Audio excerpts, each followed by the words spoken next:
இந்த நாளில் ஆண்டுடைய வார்த்தை, கல்லறையின் கல் புரட்டப்பட்டது, stone at the tomb was rolled away என்கிற தலைப்பில் ஆண்டுடைய வார்த்தையை தியானிக்கிற. சொல்லுங்க, கல்லறையின் கல் புரட்டப்பட்டது, stone at the tomb was rolled away. ஆண்டவர் சிலுவையில் தன்னை தியாக பலியாய் ஒப்பு கொடுத்து வெள்ளிக்கிழமை இரவு ஆண்டவரை அந்த கல்லறையில் அடக்கம் பண்ணுறாங்க. 3ஆம் நாள் ஞாயிற்றுக்கிழமை காலையில் அந்த கல்லறையின் கல் புரட்டப்பட்டிருக்கிறது. எப்படி ஆண்டவருடைய கல்லறையின் கல் புரட்டப்பட்டு அந்த இடத்துல ஒரு பெரிய அற்புதத்தை, அதிசயத்தை, இந்த உயிர்த்தெழுந்த வல்லமை அந்த நாளில் ஜனங்கள் கண்டார்களோ, அதே போல அந்த உயிர்த்தெழுந்த வல்லமையினுடைய தொடுதலை, அந்த ஆசீர்வாதத்தை இன்றைக்கு நம்முடைய வாழ்க்கையில் நம்ம ஒவ்வொருவருக்குள்ளாய் கொடுக்க தேவன் வல்லமை உள்ளவராக இருக்கிறார். ஹல்லேலூயா. அந்த உயிர்த்தெழுந்த வல்லமை நம்ம ஒவ்வொருவரையும் நிரப்ப தேவன் ஆயத்தமாக இருக்கிறார். ஒரு சில வேத பகுதிகளை நம்ம வாசித்து அதை தியானிக்க போகிறோம். மார்க் 16வது அதிகாரம் வசனம் 2-6 வாசிக்கலாம். Book of Mark chapter 16 verse 2 to 6. வாரத்தின் 1ஆம் நாள் அதிகாலையிலே சூரியன் உதயமாகிற போது கல்லறையிடத்தில் வந்து, கல்லறையின் வாசல் இருக்கிற கல்லை நமக்காக எவன் புரட்டி தள்ளுவான் என்று ஒருவர் சொல்லி கொண்டார்கள். அந்த கல் மிகவும் பெரிதாய் இருந்தது. அவர்கள் ஏறிட்டு பார்க்கிற பொழுது தள்ளப்பட்டு இருக்க கண்டார்கள்.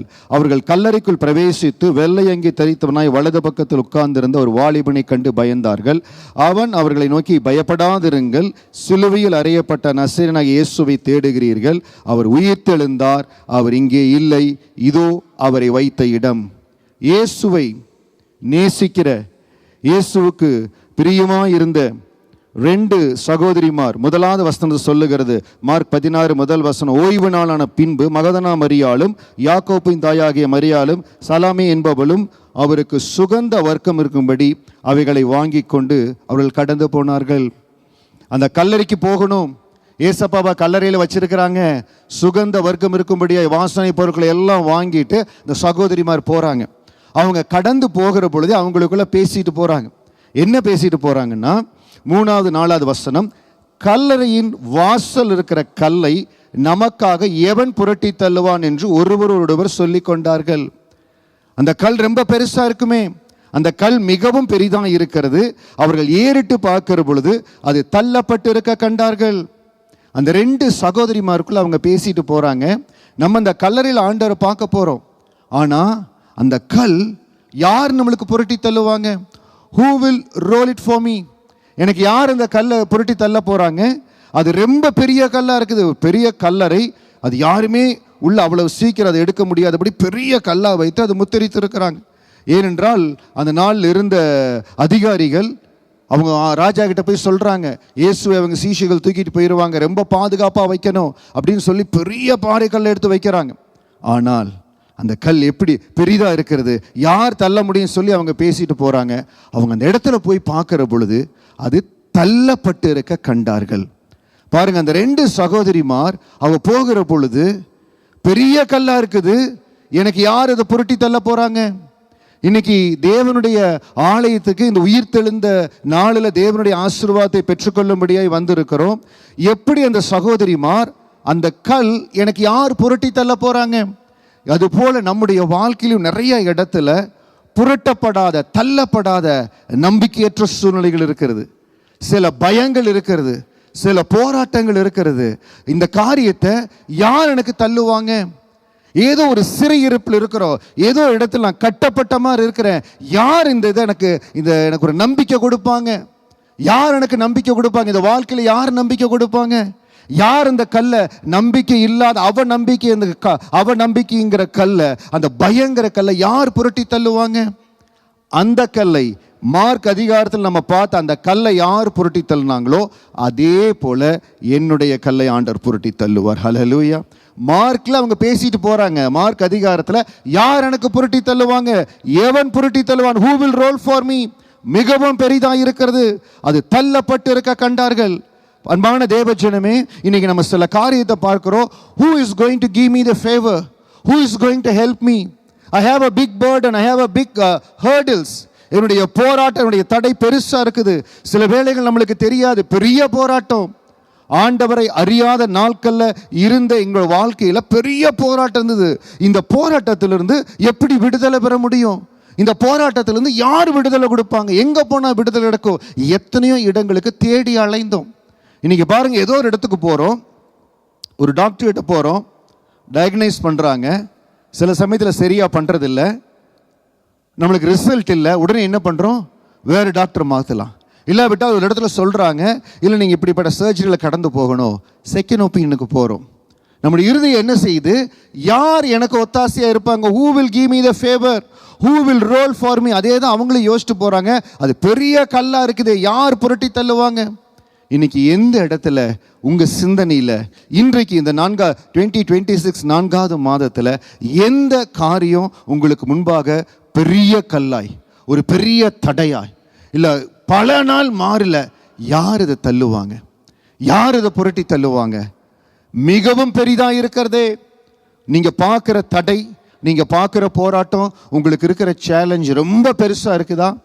அதை எப்படி, இந்த கல் எப்படி புரட்டி தள்ளப்பட்டதோ, மார்க் அதிகாரத்தில் நம்ம வாசித்த இந்த கல் எப்படி புரட்டி தள்ளப்பட்டதோ, ஏசப்பா இந்த கல்லை புரட்டி தள்ளும்படியா பிதாவானவர் எப்படி தேவதூதனை அனுப்பினாரோ, இன்றைக்கு அதே போல அந்த உயிர்த்தெழுந்த வல்லமை உங்களுக்கு கிரியை செய்ய போகிறது. ஹல்லேலூயா சொல்லுங்க.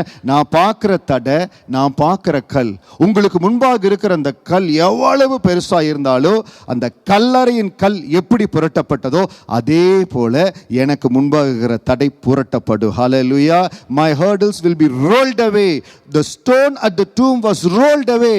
அவங்க யோசிச்சு வர்றாங்க, யார் எனக்கு புரட்டி தள்ளுவாங்க? அது ரொம்ப பெரிதா இருக்கிறதே, அது தள்ளப்பட்டிருக்க கண்டார்கள். It was rolled back. அவர்கள் வருகிற பொழுது தள்ளப்பட்டிருக்கிறது. இன்னைக்கு இந்த ஆராதனையில் நீங்கள் கடந்து போகும்போது சொல்லணும், அந்த உயிர்த்தெழுந்த வல்லமை என்னை நிரப்புறதற்காய் ஸ்தோத்திரம், அந்த உயிர்த்தெழுந்த அந்த இயேசுவின் ஆசீர்வாதம் நிரப்புவதற்காய் ஸ்தோத்திரம். எந்த இடத்துல தடைன்னு பார்த்தீங்களோ, எந்த இடத்துல போராட்டம்னு பார்த்தீங்களோ, எந்த இடத்துல உங்களுக்கு ரிசல்ட் உங்களுக்கு சாதகமாக வரல, உங்களுக்கு நெகட்டிவாக வருது, ஆக்சுவலாக உங்களுக்கு அது பாசிட்டிவாக இருக்கணும், சாதகமாக இல்லை, இந்த வார்த்தையை கேட்டு இந்த நாளில் இந்த ஆலயத்திலிருந்து ஆசீர்வாதத்தோடு கடந்து போக போகிறீங்க.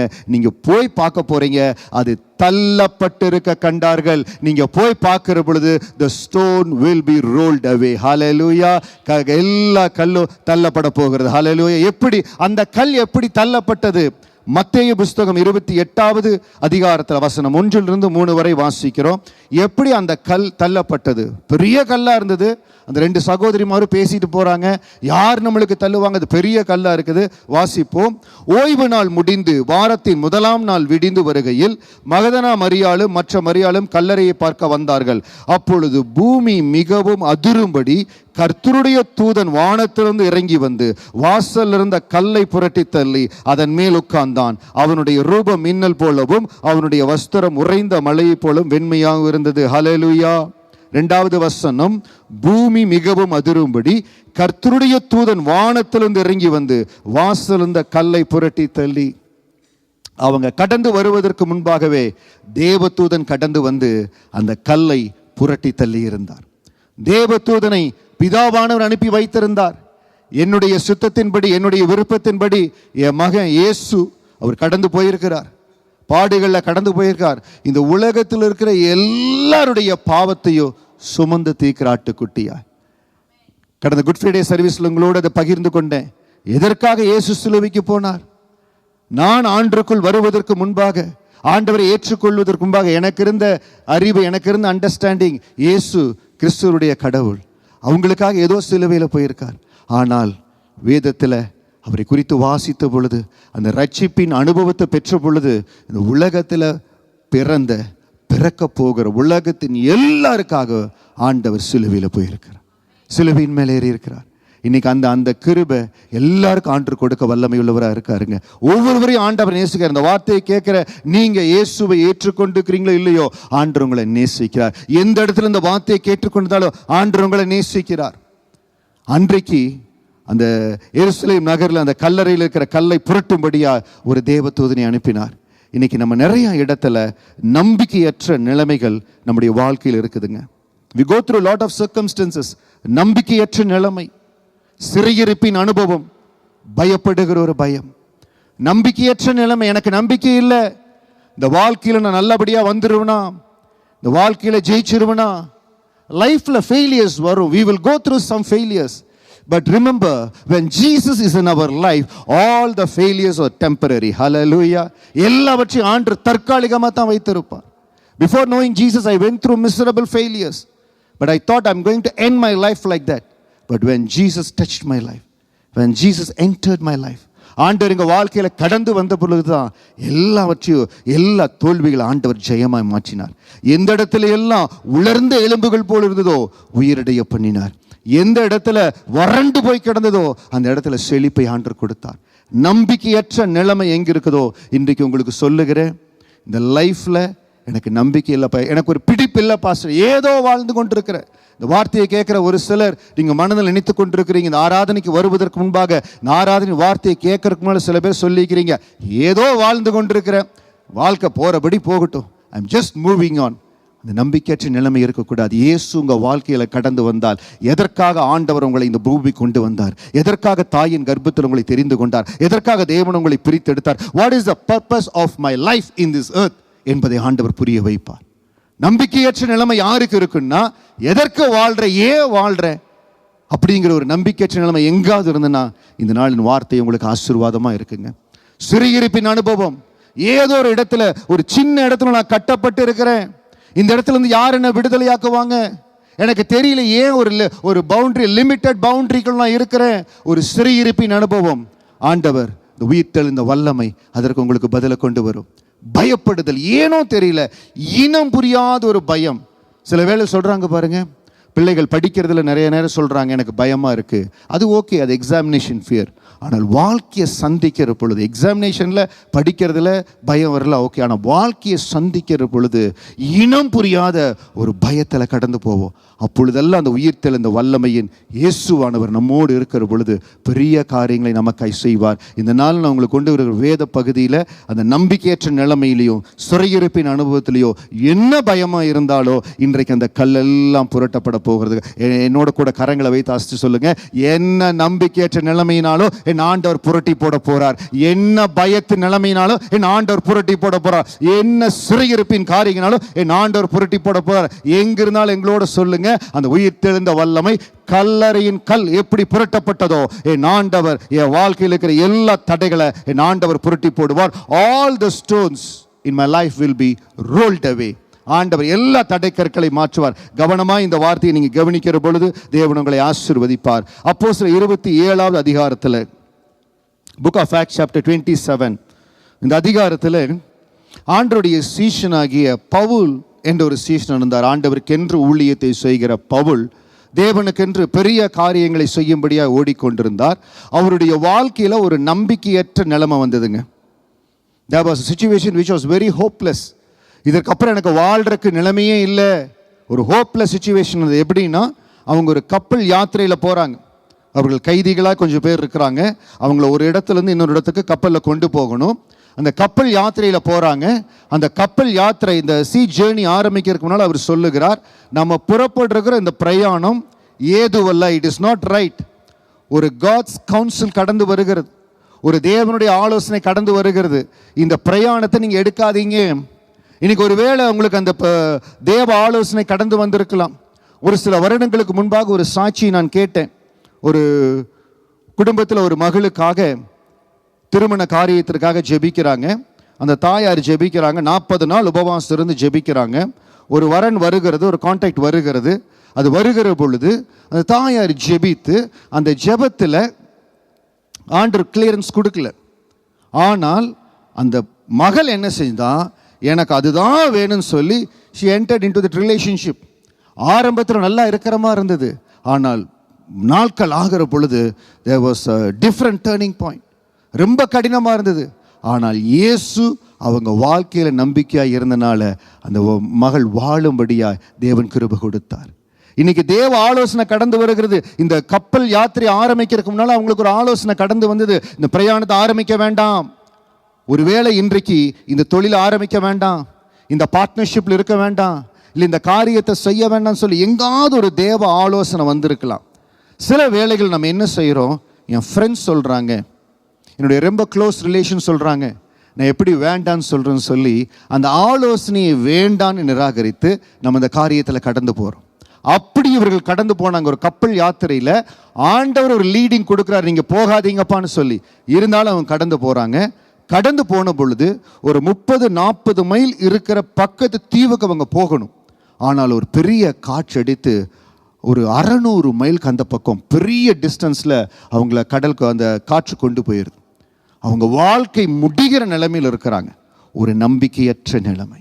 ஏன்? தேவ ஆலோசனை ஏற்கல. அதனால தான் நம்ம அநேக நேரம் சொல்கிறோம், தேவனுடைய ஆலோசனை எந்த ரூபத்தில் வந்தாலும் அந்த ஆலோசனையை ஏற்றுக்கொள்ளணும். பாஸ்டர், எனக்கு நல்லா தெரியும், ஆனால் ஏனோ அந்த ஆலோசனை விட்டுட்டேன். பரவாயில்ல, ஒருவேளை தேவனுடைய ஆலோசனையை நீங்கள் கைப்பிடிக்காத ஒரு மகளாக இருந்து ஒரு வேளை இன்னைக்கு நம்பிக்கையற்ற நிலைமையில் இருக்குன்னா, இந்த உயிர்த்தெழுந்த வல்லமை உங்களுக்காக இன்னொரு சான்ஸ் ஆண்டவர் கொடுக்கிறார். ஹல்லேலூயா. ஆண்டவர் ஆசீர்வதிப்பார். எப்படி அவங்கள அந்த நம்பிக்கையற்ற நிலைமையில் ஆண்டவர் ஆசீர்வதித்தார், அந்த வேதத்தின் ஒரு சில பகுதியை மட்டும் வாசித்து நம்ம அதை உங்களுக்கு விளக்குகிறேன். அப்போஸ்தலர் 27வது அதிகாரம் வசனம் 9-12 வரை வாசிக்கலாம். வெகு காலம் சென்று உபவாச நாளும் கழிந்து போனபடியினாலே இனி கப்பல் யாத்திரை செய்கிறது மோசத்திற்கு ஏதுவாயிருக்கும் என்று பவுல் அவர்களை நோக்கி, மனுஷரே, இந்த யாத்திரையினாலே சரக்குக்கும் கப்பலுக்கும் மாத்திரமல்ல நம்முடைய ஜீவனுக்கும் வருத்தமும் மிகுந்த சேதம் உண்டாயிருக்கும் என்று காண்கிறேன் என்று சொல்லி அவர்களை எச்சரித்தான். The man of God warned the captain of the ship. அவன் எச்சரிக்கிறான், தேவ ஆலோசனை இது வேண்டாம், இந்த முடிவு வேண்டாம், இது எடுக்க வேண்டாம். ஆனால் நூற்றுக்கு அதிபதி பவுலினால் சொல்லப்பட்டதை பார்க்கிலும் மாலுமியும் கப்பல் எஜமானையும் அதிகமாய் நம்பினான். அந்த துறைமுக மழைக்காலத்தில் தங்குவதற்கு வசதியாக இராதபடியினால் அவ்விடத்தை விட்டு தென்மேற்கையும் வடமேற்கையும் நோக்கி இருக்கும் கிராத்தோ தீவிலுள்ள துறைமுகமாகிய பெனிக்ஸ் என்னும் இடத்தில் சேரக்கூடுமானால் சேர்ந்து மழைக்காலத்தில் தங்கும்படி அநேகம் பேர் ஆலோசனை சொன்னாருங்க. இதுதாங்க நிறைய பேர் ஆலோசனை. இன்னைக்கு நம்மளுக்கு அட்வைஸ் பண்ண நிறைய பேர் இருக்கிறாங்க. நீங்கள் ஒரு அட்வைஸ்ன்னு போயிட்டீங்கன்னு வச்சுக்கோங்களேன், இது எப்படி பண்ணலாம் அட்வைஸ் பண்ண நிறைய பேர் இருக்கிறாங்க. ஆனால் நம்ம கேட்குறோம், நான் ஒரு ப்ராப்ளத்தில் இருக்கிறேன் பிரதர், சிஸ்டர், நான் ஒரு ப்ராப்ளத்தில் இருக்கிறேன், இந்த ப்ராப்ளத்திலேருந்து நான் எப்படி வெளியில் வரேன், இந்த ப்ராப்ளத்திலேருந்து எப்படி நான் வெளியில் வரேன்? ஆமாம், தெரியல, ஏதோ ப்ராப்ளத்தில் போயிட்டேன், ஏதோ mistake, wrong move, wrong decision கடந்து போயிட்டேன். But how to come out of this? இதுலேருந்து நான் வெளியில் வரணும், என்ன பண்ணேன்? இயேசு உதவி செய்ய வல்லமை உள்ளவராக இருக்கிறார். ஹல்லேலூயா. முதலாவது தேவனுடைய ஆலோசனைப்படி நம்முடைய வாழ்க்கையை கட்டணும். ஒருவேளை இன்றைக்கு ஏதோ இடத்துல மாறி போயிட்டேன், ஒருவேளை இயேசு பற்றி எனக்கு தெரியாது, நான் ஆண்டவரை அறிவதற்கு முன்பாக நமக்கு தெரிந்தபடி நமக்கு வெளிப்படுகிறபடி சில காரியங்களை செய்து போகிறோம். ஆனால் இன்றைக்கு ஆண்டவரை ஏற்றுக்கொண்டோமோ, ஆண்டவரை ஏற்றுக்கொண்ட பிறகு சில காரியங்களை செய்ய நமக்கு ஆசை, இப்படி தான் செய்யணும்னு. ஆனால் ஆண்டவருடைய நடத்துதல் வேறு விதமாக இருக்கிற பொழுது என்னதான் நம்ம மனசில் ஆசை இருந்தாலும் அதையெல்லாம் வச்சுட்டு நீங்கள் சொல்கிறபடி செய்கிற ஆண்டவரேன்னு போகும் பொழுது அதில் தொடர்ந்து ஜெயத்தின் மேலே ஆண்டவர் கொடுத்து கொண்டே இருப்பார். இந்த தேசத்துக்கு சில காரியங்களை லகுவாக பெற்றுக்கொள்ளிய வாய்ப்பு இருந்தது. அப்போ ஆண்டு இடத்துல சொன்னேன், சில பேர் லகுவாக இந்த காரியங்களை பெற்றுக்கிறாங்க, இதே மாதிரி நான் எடுத்துக்கலாமேன்னு. பிற்காலத்தில் உனக்கு அது ஏதுவாக இருக்காதுன்னார். அந்த நாட்கள் ஆரம்பத்தில் சில காரியங்களை நான் பெற்றுக்கொள்வது ரொம்ப கடினமாக இருந்தது. ஆனால் 10-20 ஆண்டுகள் கழித்து திரும்பி பார்க்கிறேன், அன்றைக்கு லகுவாக போகணும் நான் எடுத்திருந்தேன்னா இன்றைக்கு அது ஆசீர்வாதமாக இருக்காது. ஆண்டவர் உங்களை எப்படி நடத்துகிறாரோ, எந்த வழி நடத்துகிறாரோ அதை தேவ ஆலோசனைக்கு ஒப்புக் கொடுங்க. இவர்கள் என்ன செய்தாங்க? அநேகர் சொல்லுகிற ஆலோசனை கேட்டாங்க, தேவ ஆலோசனை கேட்கல. அந்த இடத்துல கடந்து போனாங்க, கப்பல் மிகுந்த சேதத்துக்குள்ளானது. பாருங்க, மற்றவர்களுடைய மனித ஆலோசனை கேட்ட எங்க போய் நிற்போன்னு. அப்போஸ்தலர் 27:20, புக் ஆஃப் ஆக்ட்ஸ் சாப்டர் 27:20, அநேக நாளாய் சூரியனையாவது நட்சத்திரங்களையாவது காணப்படாமல் மிகுந்த பெருங்காற்று மழையும் அடித்து கொண்டிருந்தபடியினால் இனி தப்பி பிழைப்போம் என்று நம்பிக்கை முழுமையும் அற்று போயிற்று. அவங்க அந்த இடத்தை விட்டு கடந்து போறாங்க. பல நாட்களாய் சூரியனை நட்சத்திரங்களை பார்க்கவே இல்லை, பெரும் காற்று மழை, இனி தப்பி பிழைப்போம் என்ற நம்பிக்கை முழுமையும் அற்று போயிற்று. பவுல் அந்த இடத்துல இருக்கிறாரு. இனி நான் பிழைச்சிருவனா, இனி நாங்கள் பிழைக்க போறோமா? ரொம்ப நாளாக இப்போ பாருங்க, நம்மளுக்கு மழை வெளியில் பெய்யுது. ஒரு நாள் ஒரு 5 மணி நேரம் 8 மணி நேரம் மழை பெஞ்சாலே அது பிரேக்கிங் நியூஸாக வருது. எவ்வளவு சென்டிமீட்டர் வந்திருக்குது, எங்கே ஃப்ளட்டாக இருக்குது, என்ன இருக்குது, மழை வர்றதுக்கு முன்னாலேயே எப்படியெல்லாம் வருதுன்னு சொல்லி நம்ம ப்ரெடிக்ஷன் பண்ணி எல்லாத்தையும் கேட்டு ஆயத்தமாயிக்கிறோம். அப்படி இருந்தாலும் நம்ம இன்கன்வீனியன்ஸ் நினைக்கிறோம். ஆனால் சமுத்திரத்தின் மத்தியில் அநேக நாளாய் சூரியனாவது நட்சத்திரங்களை காணப்படாமல் மிகுந்த பெருங்காற்று மழையும் அடித்து கொண்டிருந்தபடியினால் இனி தப்பி பிழைப்போம் என்கும் நம்பிக்கை முழுமையற்று போயிற்று. பாஸ்டர், எப்படியாவது வாழ்ந்துடலாம், எப்படியாவது தலையெடுத்துடலாம், எப்படியாவது இந்த காரியத்தை செய்யலான்னு நினச்சிட்டு இருந்தேன். ஆனால் அடி மேல் அடி பாஸ்டர், தொடர்ந்து வருகிற காரியங்கள் நம்பிக்கை முழுமையும் அற்று போயிற்று. பல நாளாக இருக்குது. அந்த 2 சகோதரிகள் வரும்போது எப்படி வந்தாங்க? யார் எனக்காய் அந்த கல்லை புரட்டுவான்? Who will roll the stone for us? எவன் எனக்காய் கல்லை புரட்டுவான்? அந்த கல் மிகவும் பெரிதாக இருந்தது. ஆனால் அவங்க வருகிற பொழுது அது தள்ளப்பட்டிருக்க கண்டார்கள். எப்படி பார்த்தாங்க? தேவதூதன் கடந்து வந்து செய்தான். அதே போல இந்த நம்பிக்கையற்ற சூழ்நிலையில் சமுத்திரத்தின் மத்தியில் இருக்கிறாங்க. எத்தனை பேர் ஓஷனில் ட்ராவல் பண்ணியிருக்கிறீங்க? ஓஷனில் யாராவது ஷிப்பில் ட்ராவல் பண்ணியிருக்கிறீங்களா? ஒரு சிலர் பண்ணியிருக்கிறீங்க. அதில் ட்ராவல் பண்ண எக்ஸ்பீரியன்ஸ் தெரியும், பயங்கரமாக இருக்கும். அந்த ஓஷன் மத்தியில் போகிற பொழுது அதன் மத்தியில் ஆம்புலன்ஸ் கூப்பிட முடியாது, ஹாட்லைன் கூப்பிட முடியாது, எதுவும் கூப்பிட முடியாது. இன்னைக்கு என் லைஃப்பில், என்னுடைய வாழ்க்கையில் யாருமே உதவி செய்ய முடியாது பாஸ்டர். யாருக்குமே புரிய மாட்டேங்குது, நான் சொன்னாலும் புரிய மாட்டேங்குது. ஒரே ஒருவர், அந்த உயிர்த்தெழுந்த இயேசுவின் வல்லமையினுடைய தொடுதல் இந்த நாளில் உங்களுக்கு கடந்து வரும். எந்த இடத்துல நம்பிக்கை முழுதும் அற்று போயிருக்குன்னு சொல்கிறீங்களோ அந்த இடத்துல திரும்பவும் என் ஆண்டவர் கட்டி எழுப்ப போகிறாருங்க. ஹல்லேலூயா. அந்த உயிர்த்தெழுந்த வல்லமை உங்களுக்காக எல்லாவற்றையும் செய்யும். அது எப்படி அவர்களுக்கு செய்தது? அப்போஸ்தலர் 27 வசனம் 23 24, book of Acts chapter 27 verse 23 and 24. ஏனென்றால் என்னை ஆட்கொண்டவரும் நான் சேவிக்கிறவருமான தேவனுடைய தூதனானவன் இந்த ராத்திரியிலே என்னிடத்தில் வந்து நின்று, பவுலே பயப்படாதே, நீ ராயனுக்கு முன்பாக நிற்க வேண்டும். இதோ உன்னோடு கூட யாத்திரை பண்ணுகிற யாவரையும் தேவன் உனக்கு தயவு பண்ணினார் என்றார். ஹல்லேலூயா. அந்த ஒரு மனிதன் நிமித்தம் ஆண்டு தேவதூதனை அனுப்பி பவுலோடு பேசுகிறார். நிமித்தம் எல்லாருக்கும் தயவு பண்றோம்ப்பா. இன்னைக்கு இந்த ஆலயத்தில் தேவனை பார்க்கும்படியா இல்லை ஏதோ ஒரு இன்விடேஷன் கூட நீங்கள் வந்திருக்கலாம். இயேசுவானவர் உங்களை பார்த்து கொண்டிருக்கிறார். உங்கள் மேலே கடந்து வருகிற தயவு உங்கள் குடும்பத்தை நிரப்ப போகிறது, உங்கள் வேலை இடத்தை நிரப்ப போகிறது, உங்கள் தொழிலை நிரப்ப போகிறது. எந்த இடத்துல நம்பிக்கை அற்ற சூழ்நிலை இருக்குதோ அந்த இடத்துல என் தேவன் எல்லாவற்றிலும் தயவை கொடுக்க போகிறார். ஹல்லேலூயா. நம்பிக்கை அற்று போயிட்டுன்னு சொல்கிறீங்க, அதில் தேவ தயவு வரப்போகிறது. தேவ தூதன் எப்படி அந்த கல்லை புரட்டும்படியாய் கடந்து வந்தாரோ, எப்படி அந்த சமுத்திரத்தின் மத்தியில் அந்த தேவ ஆவியானவர் உதவி செய்யும்படி அந்த தேவதூதனை அனுப்பினாரோ, இன்றைக்கு எந்த இடத்துல நீங்க நம்பிக்கை அற்ற சூழ்நிலையில் இருக்கிறீங்களோ உங்களுக்கு என்று தேவ தயவு கடந்து வருகிறது. என் ஆண்டவருடைய உயிர்த்தெழுந்த வல்லமை உங்களை சந்திக்க போகிறது. கர்த்தர் பெரிய மாற்றங்களை உங்களுக்கு செய்ய போறார். ஹல்லேலூயா. இந்த பவுல் ஏன் அவ்வளவு நம்பிக்கையா இருந்தார்னா, ஆரம்ப நாட்களில் சில வேளைகள் அவர் பயந்தார். அவர் பயப்படுகிற சூழ்நிலை வந்தது. இன்னைக்கு நம்மளும் பயப்படுறோம். என் முடிவு எப்படி இருக்குமோ, ஒரு மெடிக்கல் ரிப்போர்ட்டில் டெஸ்ட் ரிப்போர்ட் வேறு மாதிரி வந்துருச்சுன்னா நம்ம இருதயத்தில் பயம் வருகிறது. நான் எதிர்பார்த்த நேரத்தில் என் கரத்தில் அந்த ஃபைனான்ஸ் வரலைன்னா நம்ம இருதயத்தில் பயம் வருகிறது. எங்கள் பிள்ளைகள் எதிர்காலம் எப்படி இருக்கும், என்னுடைய தொழில் எதிர்காலம் எப்படி இருக்கும்.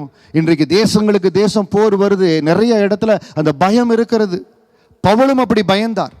பயப்பட்ட பொழுது இன்னைக்கு எந்த இடத்துல உங்க இருதயத்தில் பயம் இருக்குதோ, இல்லை எந்த இடத்துல திகில் இருக்குதோ, எந்த இடத்துல பெரிய கேள்விகள் இருக்குதோ, பவுலுக்கு ஆண்டவர் எப்படி உதவி செய்தார். ஒரு நாள் பவுல் கொரிந்து சபை, அப்போஸ்தலர் 18வது அதிகாரத்தில் கொரிந்து சபை என்கிற சபைக்கு அவர் கடந்து போறார். கொரிந்து பட்டணத்தில் அந்த சபைக்கு அவர் ஊழியம் செய்கிறார். அந்த இடத்துல அவர் ஊழியம் செய்கிற பொழுது அவருக்கு எதிர்ப்பு வருகிறது. ஆண்டுக்காக ஊழியம் செய்கிற அந்த மகனுக்கு எதிர்ப்பு வருகிறது. அவர் என்ன செய்கிறார்? வேண்டாம்ப்பா, விட்டுடலாமா, கொஞ்சம் ஸ்டாப் பண்ணிக்கலாமா, கொஞ்சம் ரெடியூஸ் பண்ணிக்கலாமா அப்படின்னு நினச்சி இருதயத்தில் கொஞ்சம் பயமாக இருக்கார்.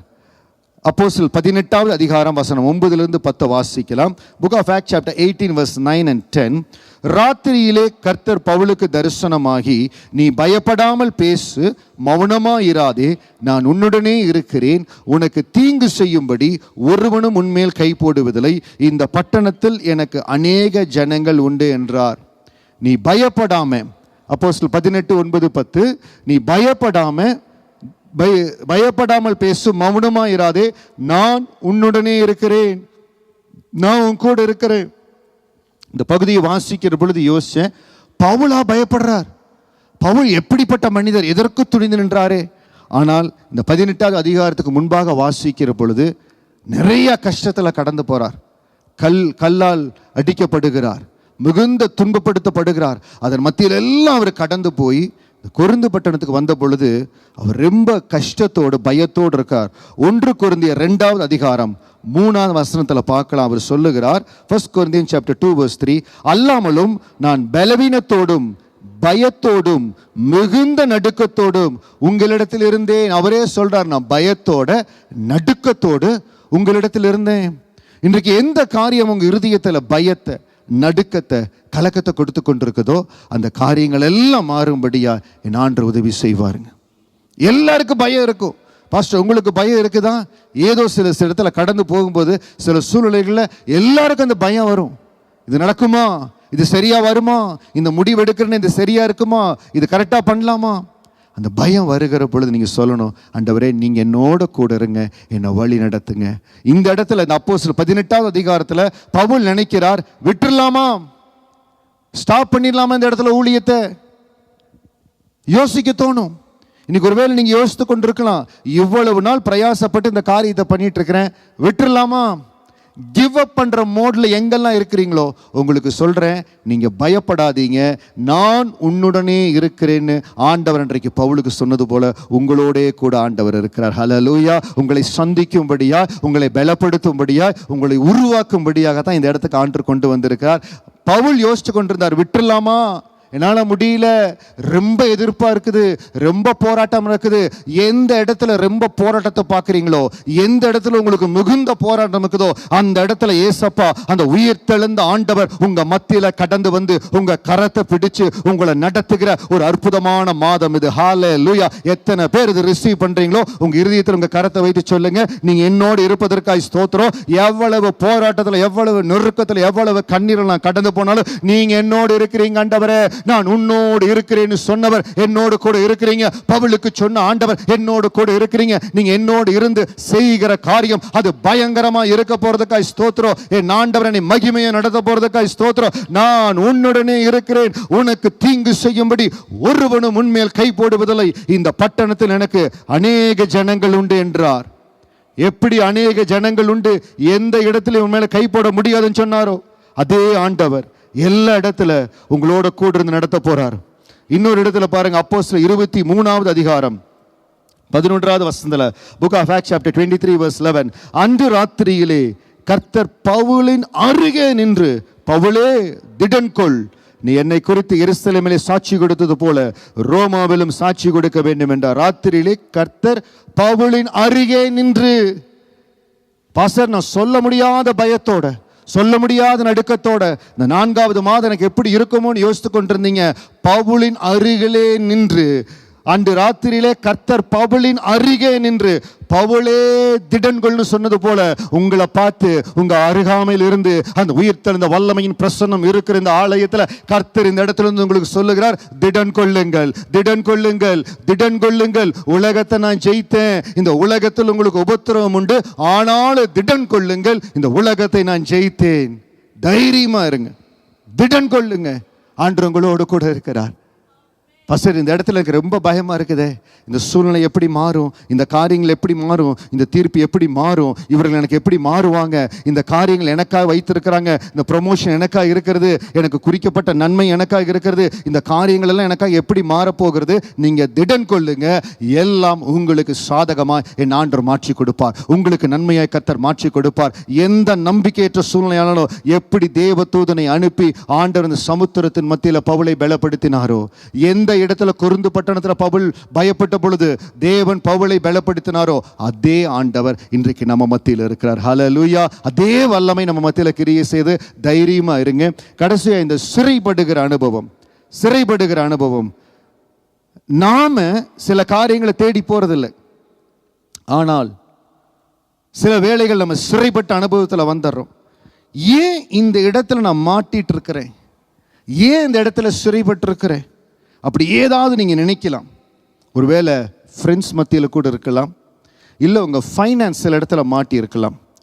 ஒருவேளை ஒரு சமயம் ஆண்டவருக்குள்ளே வருவதற்கு முன்பாக எங்களுடைய ரிலேஷன்ஸ், எங்களுடைய குடும்பத்திற்கு உரிய ஒரு பெரிய இடத்தினுடைய டாக்குமெண்ட், குடும்பத்தின் மத்தியில், ஃபேமிலி மத்தியில், அதை எங்களுடைய ரிலேஷன் என்னுடைய தாத்தா பாட்டி இடத்துல சொல்லி இன்ஃப்ளூயன்ஸ் பண்ணி அவங்களுக்காக வாங்கிட்டாங்க, அவங்களுடைய பிஸ்னஸ்க்காக வாங்கிட்டாங்க.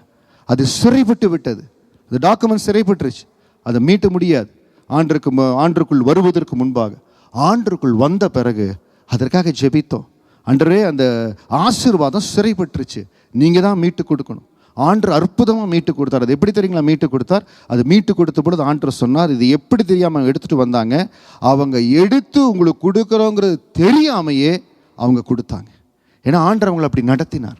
இன்னைக்கு ஒருவேளை உங்களுடைய ஆசீர்வாதம் எங்கேயோ சிறைப்பட்டுருச்சு.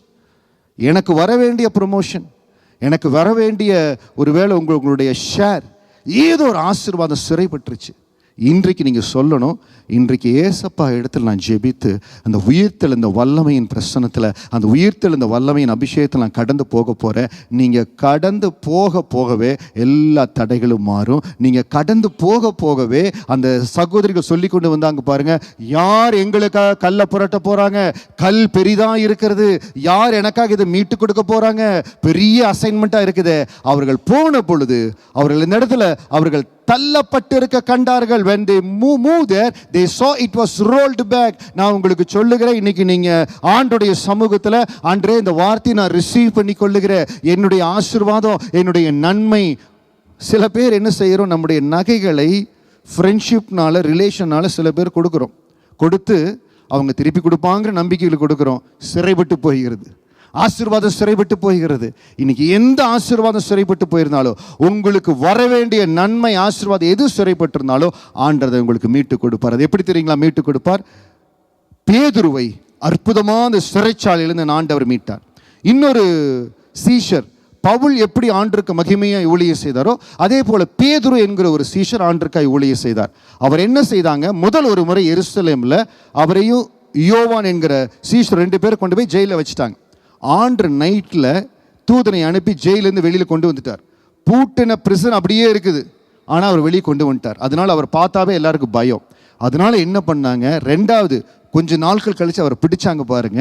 அவரை கொண்டு போய் சிறைச்சாலையில் வைத்து, சிறைச்சாலை பூட்டி வைத்தா தானே தேவதூதர் உன்னை கூட்டிகிட்டு போவாங்க, உன்னை சுற்றி ஆளை வைக்கிறோம், பக்கத்தில் ஆளை போடுறேன்னு சொல்லி சிறைச்சாலையில் அவ்வளவு கடுமையாக சிறை வைத்தாங்க. இன்னைக்கு எவ்வளவு கடுமையாய் உங்கள் ஆசீர்வாதத்தை தடுத்து வைத்திருந்தாலோ, உங்களுக்குரிய நன்மை, உங்களுக்குரிய ஆசீர்வாதம், உங்களுக்குரிய ப்ரமோஷன், உங்களுக்குரிய நன்மை எங்கே சிறைப்பட்டு கட்டிருந்தாலும், இந்த உயிர்த்தெழுந்த வல்லமை அந்த சிறைச்சாலையின் கதவுகளை உடைத்து உங்களுக்கு உரியதை உங்கள் கரத்தில் ஆண்டவர் கொண்டு வருவார். ஹல்லேலூயா. ஆண்டவர் அப்போஸ்தலர் 12வது அதிகாரம் வசனம் 7 10 வாசிக்கலாம். அப்பொழுது கர்த்தருடைய தூதன், அதை வாசிப்பதற்கு முன்பாக அப்போஸ்தலர் 12வது அதிகாரத்தில் ஒரே ஒரு இடத்துல இந்த சிறைச்சாலை காரியத்தை சொல்லிடுறேன்.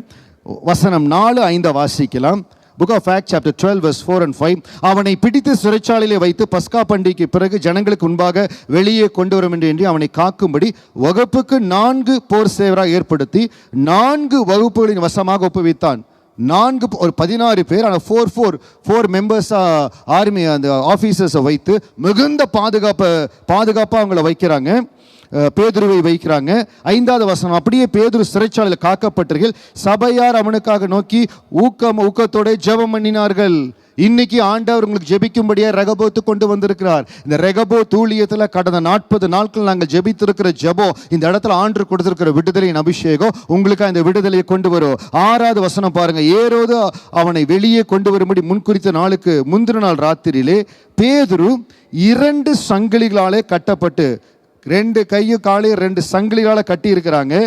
2 சேவகர் நடுவே நித்திரை பண்ணி கொண்டிருந்தான். காவல்காரரும் கதவுக்கு முன்னிருந்து சிறைச்சாலையை காத்து கொண்டிருந்தார்கள்.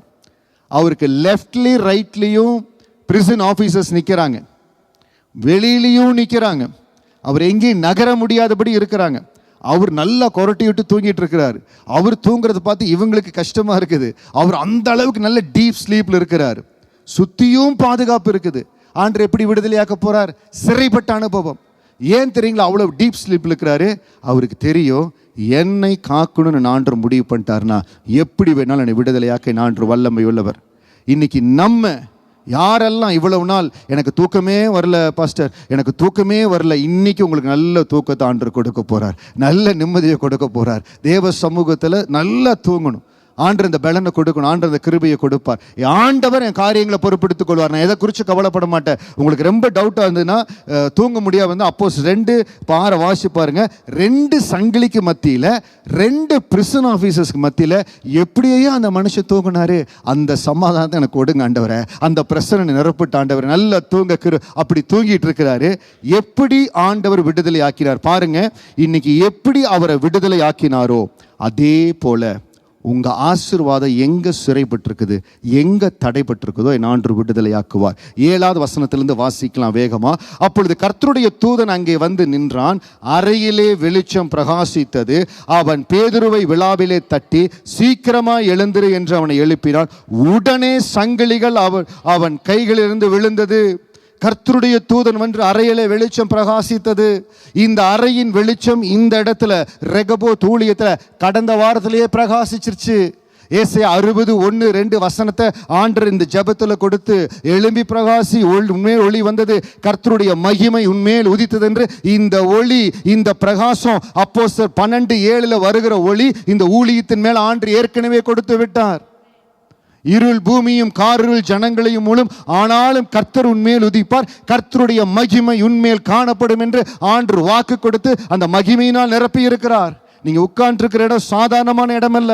இந்த இடம் தேவனுடைய மகிமையினால் நிரப்பப்பட்ட இடம். அந்த பிரகாசம் என்னை நிரப்பிட்டு ஆண்டவரே, அந்த பிரகாசம் என்னை நிரப்பிட்டு ஆண்டவரே, எனக்கு அந்த பிரகாசம் என்ன கேட்க நீங்க போகிற பொழுது you are going to carry tons of brightness, God's glory inside you. Hallelujah. இன்னைக்கு நீங்க சும்மா போறதில்ல, போகும்போது பென்டோ லஞ்சோட தான் போக போறீங்க. அது வந்து சரீரத்துக்கான ஆகாரம். ஆனால் உங்களை தொடும்படியா, உங்க வாழ்க்கையை தொடும்படியா ஏசாயா 60:1-2 மகிமை இந்த இடத்துல இருக்குது. அது தெரிந்த தேவ பிள்ளைகள் வலது கரத்தை உயர்த்தி ஆண்டவரே ஏசாயா 60:1-2 படி எழும்பி பிரகாசி மகிமை வந்தது, கர்த்தருடைய மகிமையின் மேல் உதித்ததுன்னு சொன்னீங்களே, அந்த பிரகாசம் இங்கு இருப்பதற்காய் நன்றி, என்னை தொடுவதற்காய் நன்றி. இந்த வேளையில் அந்த தேவ பிரகாசம், தேவ மகிமை எங்களை நிரப்புவதற்காய் நன்றி. We claim it. நாங்கள் அதை பெற்றுக்கொள்ளுகிறோம் ஆண்டவரே. அந்த மகிமை எங்களை நிரப்புகிறது ஆண்டவரே, அந்த மகிமை எங்களை நிரப்புகிறது ஆண்டவரே, அந்த பிரகாசம் எங்களை நிரப்புவதற்காக ஸ்தோத்திரம். அந்த பிரகாசம் வந்தவுடனே என்ன ஆகுது? உடனே சங்கிலிகள் அவன் கைகளிலிருந்து விழுந்தது. இன்னைக்கு அந்த பிரகாசம், அந்த மகிமை உங்களை நிரப்புகிறது. உங்களை தடை செய்த, உங்கள் ஆசீர்வாதத்தை தடுத்து வைத்திருந்த, நீங்கள் அடுத்த நிலைக்கு போக முடியாதபடி தடுத்து வைத்திருந்த அந்த தடைகள் எல்லாம் உடைக்கப்படுகிறது. என் தேவ ஆவியானவர் உங்களுக்காக பொறுப்பெடுக்கிறார். வசனம் 8-9 என்ன நடக்குதுன்னா வேகமாக சொல்லிடுறேன். அவர்கள் வெளியில கடந்து போறாங்க, தேவதூதன் தட்டி எழுப்புகிறார். அவர் நடந்து போகும்பொழுது என்ன நினைச்சுக்கிறாருன்னா, நான் வந்து ஏதோ சொப்பனத்தில் பார்க்குறேன்னு சொல்லி பேதுரு நினச்சிக்கிறார். ஆனால் அவர் நடந்து போகிற பொழுது கொஞ்சம் தூரம் போனதுக்கு அப்புறம் தான் தெரியுது இது கனவல்ல, நிஜமாக நடக்குது. அப்போ என்ன நடக்குது பாருங்க, 10வது வசனம். அவர்கள் முதலாம் காவலையும், அந்த பிரிசனில் நிறைய லேயர்ஸ் இருக்கும் பாருங்க, லேயர்ஸ் ஆஃப் செக்யூரிட்டி, ஒவ்வொன்றா தாண்டி போகிறாங்க.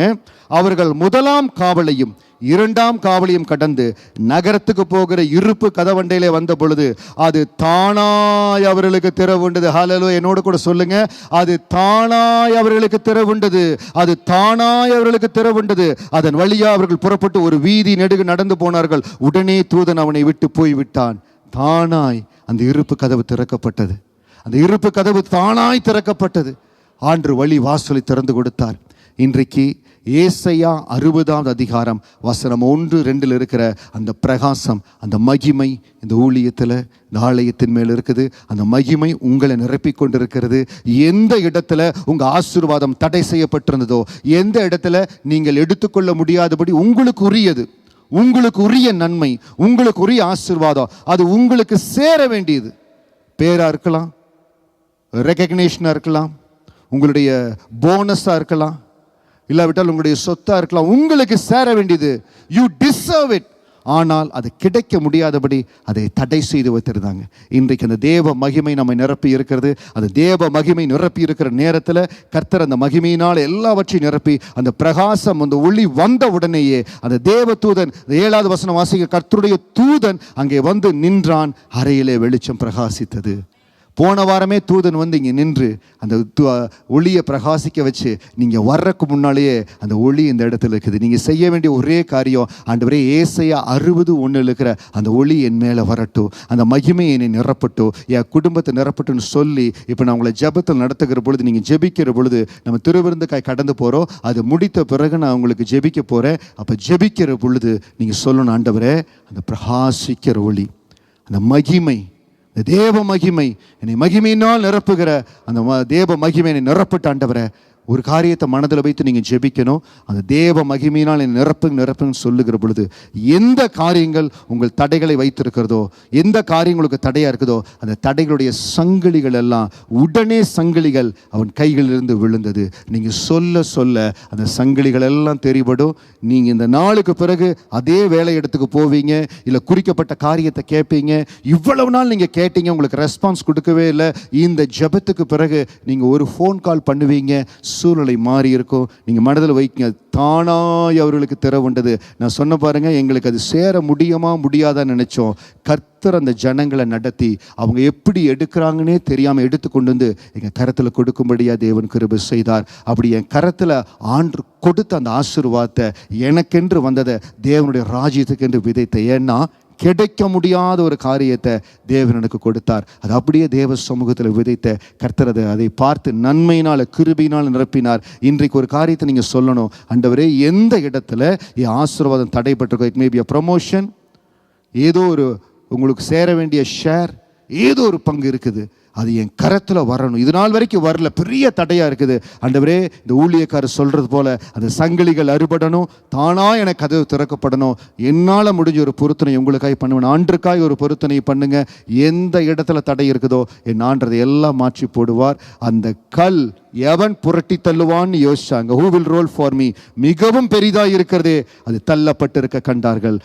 கர்த்தருடைய கரம் எங்களை பலப்படுத்தட்டும். அந்த சகோதரிமார் 2 பேர் கேட்டாங்க, அந்த கல் யார் நம்மளுக்கு அந்த கல்லை புரட்ட போகிறான்? அது மிகவும் பெரிதாக இருக்கிறது, அது மிகவும் பெரிதாக இருக்கிறது. அவர்கள் போன பொழுது அது தள்ளப்பட்டு இருக்க கண்டார்கள். ஹல்லேலூயா. அந்த சகோதரிமார் கடந்து போனாங்க, நான் அந்த இடத்துக்கு போகணும், கல்லறைக்கு போகணும். அந்த கல்லறையில் இருக்கிற கல் யார் எனக்கு புரட்டுவாங்க? அந்த கல் ரொம்ப பெரிதாக இருக்கிறது. அந்த இடத்துல போனாங்க, கல் புரட்டப்பட்டிருந்தது. இன்னைக்கு உங்க வாழ்க்கையில் எந்த இடத்துல நம்பிக்கையற்ற தன்மை இருக்குதோ அது ஒரு பெரிய கல்லா இருக்கலாம். எந்த இடத்துல உங்களுக்கு இனம் புரியாத ஒரு பயம் இருக்குதோ அது ஒரு பெரிய கல்லா இருக்கலாம். இல்லாவிட்டால் எந்த இடத்துல சிறைப்பட்ட அனுபவத்தில் இந்த இடத்துல இருந்து நான் வெளியில வரணும், இந்த காரியத்திலிருந்து வெளியில வரணும், எனக்குரிய நன்மை கடந்து வரணும், எனக்குரிய கிருபை, எனக்குரிய ஆசீர்வாதம் கடந்து வரணும், இந்த சிறையிருப்பின் வாழ்க்கை மாறணும். அன்பான சகோதரியே, நீங்க இருக்கிற இடங்கள் அப்படியே கண்களை மூடி எந்த இடத்துல உங்களுக்கு ஒரு விடுதலை கடந்து வரணும், எந்த காரியத்தை நீங்க பார்க்குறீங்க. இல்லாவிட்டால் சில வேளையில் உங்களுக்குள்ள ஒரு இன்ஃபீரியாரிட்டி காம்ப்ளெக்ஸ் இருக்கும். உங்களுக்குள்ள ஆண்டவர் கிருபையை கொடுத்திருப்பார். நீங்க செய்ய முற்பட ஒரு படி எடுக்காம இருக்கலாம். அந்த கல் புரட்டப்படணும். சில இடத்துல ஆண்டவர் உங்களை உயர்த்த விரும்புகிறார். ஆனா ஏதோ ஒரு ஷைனஸ், எனக்கு வேண்டாம் சொல்லி ஒப்புக்கொடு, வேண்டாம்னு சொல்லி அதை ஒதுக்குறீங்க. எந்த இடமா இருந்தாலும் உங்க வாழ்க்கையில உங்க ஆசீர்வாதங்களை தடுக்கிற, நீங்க இந்த இடத்துல இருந்திருக்கணும், இந்த உயரத்தில் இருந்திருக்கணும், இந்த சிகரத்தை நான் அடைஞ்சிருக்கணும், இந்த வருஷத்துல அந்த இடத்துக்கு போயிருக்கணும். ஏதோ ஒரு காரியம் என்ன தடை பண்ணுது, அது என்னன்னு தெரியல பாஸ்டர். ஒருவேளை என்ன தடைன்னு தெரியாட்டி கூட ஆண்டவரே நான் அடுத்த நிலைகளுக்கு போக, ஆசீர்வாதத்தின் அடுத்த உச்சிகளுக்கு போக, அடுத்த ஸ்தானங்களுக்கு போக, அது என்ன தடையா இருந்தாலும் அந்த தடையை உங்க கரத்தில் ஒப்பு கொடுக்கிற. அந்த தடை கற்களை ஆண்டவர் மாற்றும்படியா நான் சொன்னபடி ஏசாயா 60:1-2 படி அந்த பிரகாசம், அந்த மகிமை இந்த இடத்துல தங்கி இருக்கிறது.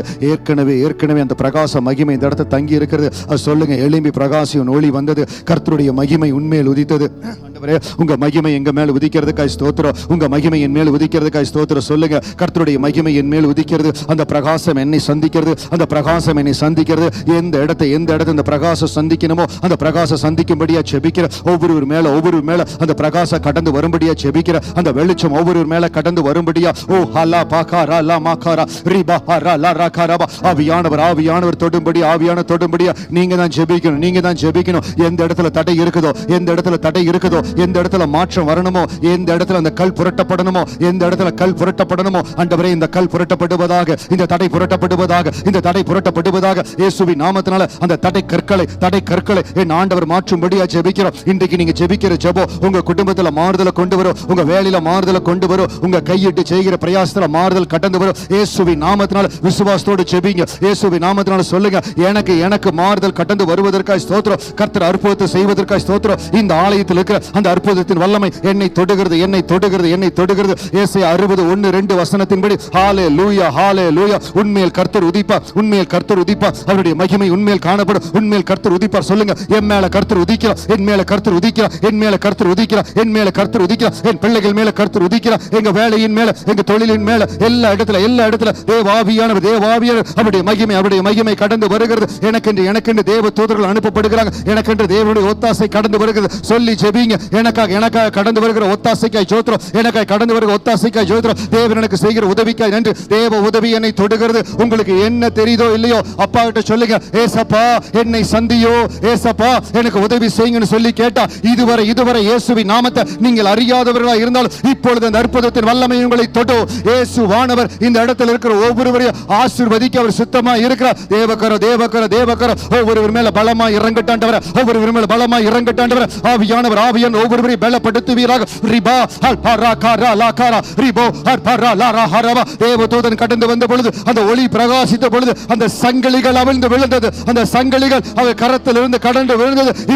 இப்பொழுது எல்லா சங்கிலிகள் தெரிபடுவதாக, எல்லா சங்கிலிகள் விழுவதாக. இவர்களை கட்டி வைத்திருக்கிற, இவர்கள் ஆசீர்வாதங்களை கட்டி வைத்திருக்கிற, இவர்கள் முன்னேற்றத்தை கட்டி வைத்திருக்கிற, இவர்களுக்கு கிடைக்க வேண்டிய நன்மையை கட்டி வைத்திருக்கிற ஒவ்வொரு சங்கிலிகள் இயேசுவின் நாமத்தினால் அது தெரிபடுவதாக.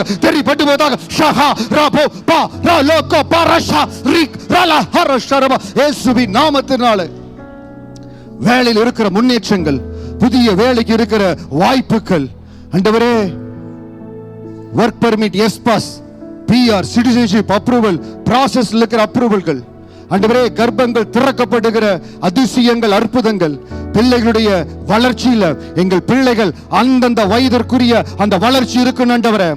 அவங்களுடைய எல்லா அவருடைய ஞானம், அவருடைய சரீர வளர்ச்சி எல்லாம் அந்தந்த வயதிற்குரிய அந்த வளர்ச்சி அவர்களுக்குள் இருக்கணும். எங்கள் பிள்ளைகளுடைய படிப்புல தேவகரம் இருக்கணும்.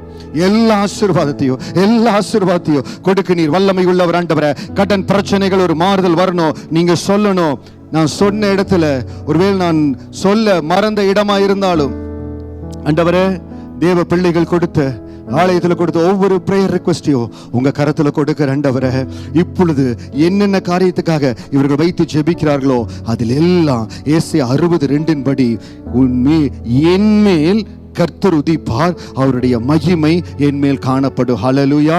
இதை நீங்க சொல்லி ஜெபிக்கிற பொழுது எப்படி அந்த கல்லின் மேல அந்த தேவதூதன் கடந்து வந்த பொழுது அந்த கல் புரட்டப்பட்டதோ, இன்றைக்கு நீங்க சந்திக்கிற, நீங்க பார்க்கிற தடைகள், whatever the maybe the hurdles you are seeing by your eyes, by your naked eyes, நீங்க கண்ணால் பார்க்கிற தடைகளா இருக்கலாம், உங்களுக்கு தெரியாத தடைகளா இருக்கலாம், எல்லா தடைகளும் உடைக்கப்பட போகிறது. நான் சொல்லுகிற வசனத்தை என்னோட கூட சொல்லுங்க, என் மேல் கர்த்தர் உதிப்பார், என் மேல் கர்த்தர் உதிப்பார், என்மேல் கர்த்தர் உதிப்பார், அவருடைய மகிமை என்மேல் காணப்படும், அவருடைய மகிமை என்மேல் காணப்படும். என்மேல் கர்த்தர் உதிப்பார், என்மேல் கர்த்தர் உதிப்பார், அவருடைய மகிமை என்மேல் காணப்படும். எஸ் எஸ் எஸ் ஆண்டவரே, ஆண்டவரே, உங்க மகிமை, உங்க மகிமை, உங்க மகிமை, உங்க மகிமை, உங்க விடுதலை, உங்க விடுதலை, உங்க விடுதலை ஒவ்வொருவரை நிரப்புவதற்காய் நன்றி, ஒவ்வொருவரை நிரப்புவதற்காய் நன்றி. தேவ பிள்ளைகள் அப்படியே அந்நிய பாஷையில் நிறைந்து ஆண்டவரே என் மேல கர்த்தர் உதிக்கிறார். ரிபா ஹரா லா கபா ஹரா ரிபா ஹரா லோரோஷோ ரிகா ஹர் பரா கரா ஹரபா. என் மேல கர்த்தர் உதிக்கிறார். இயேசுவின் நாமத்தினால அடைக்கப்பட்ட கர்ப்பங்கள் திறக்கப்படுவதற்காக ஸ்தோத்திரம். வேளையில் அடைக்கப்பட்ட வாசல்கள் திறக்கப்படுவதற்காக ஸ்தோத்திரம். கவர்மெண்ட் அப்ரூவல் எங்கெல்லாம் அடைக்கப்பட்டிருக்கிறதோ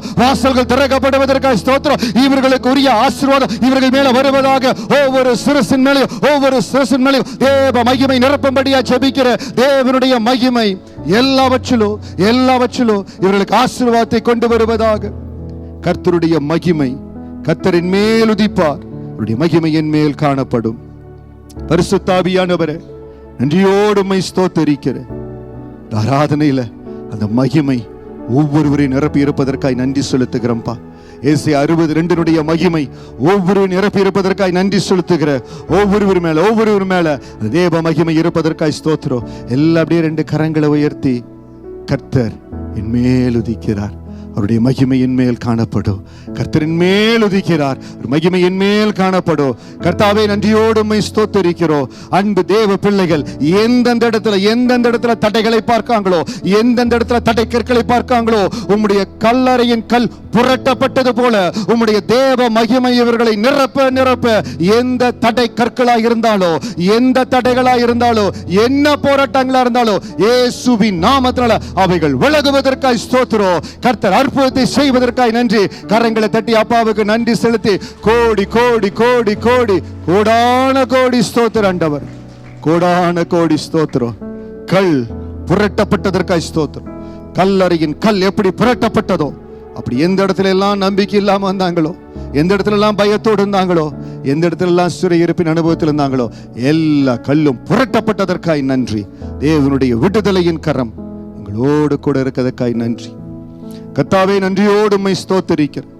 ஆலயத்தின் மத்தியில் தேவன் வைத்திருக்கிற அந்த விடுதலையின் அபிஷேகம் ஒவ்வொரு சிரசின் மேல கடந்து வரும்படியா, ஒவ்வொரு சகோதர ஒவ்வொரு சிறு பிள்ளைகள், வாலிப பிள்ளைகளை ஆசீர்வதிக்கும்படியா ஜெபிக்கிற இயேசுவின் நாமத்தினால ஒவ்வொரு தடை விலகுவதற்காய் ஸ்தோத்திரம். லைவ்ல பார்த்து கொண்டிருக்கிற ஒவ்வொரு பிள்ளைகளை ஆசீர்வதிக்கிற தேவ பலன் ஒவ்வொருவர் மேல இருக்கட்டும். இவர்கள் ஆசீர்வாதமாய், அலங்காரமாய், தேவனுடைய கரத்துல ராஜமுடியுமாய் இருந்து வருடத்துல இன்னும் மேலான காரியங்களை செய்ய ஒவ்வொருவரையும் பலப்படுத்துங்க, ஆசீர்வதிங்க, மேன்மைப்படுத்துங்க, உயர்த்துங்க.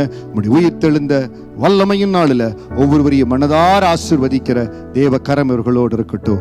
வல்லமைக்கு ஒப்புக் கொடுக்கிற இயேசுவின் நாமத்தில் ஜெபிக்கிறோம் நல்ல பிதாவே, ஆமேன். இந்த நாளில் எங்களோட லைவ்ல கலந்து கொண்ட ஒவ்வொரு தேவ பிள்ளைகளையும் இயேசுவின் நாமத்தினால வாழ்த்துகிறோம். கர்த்தர் நம்மை ஆசீர்வதிப்பார்.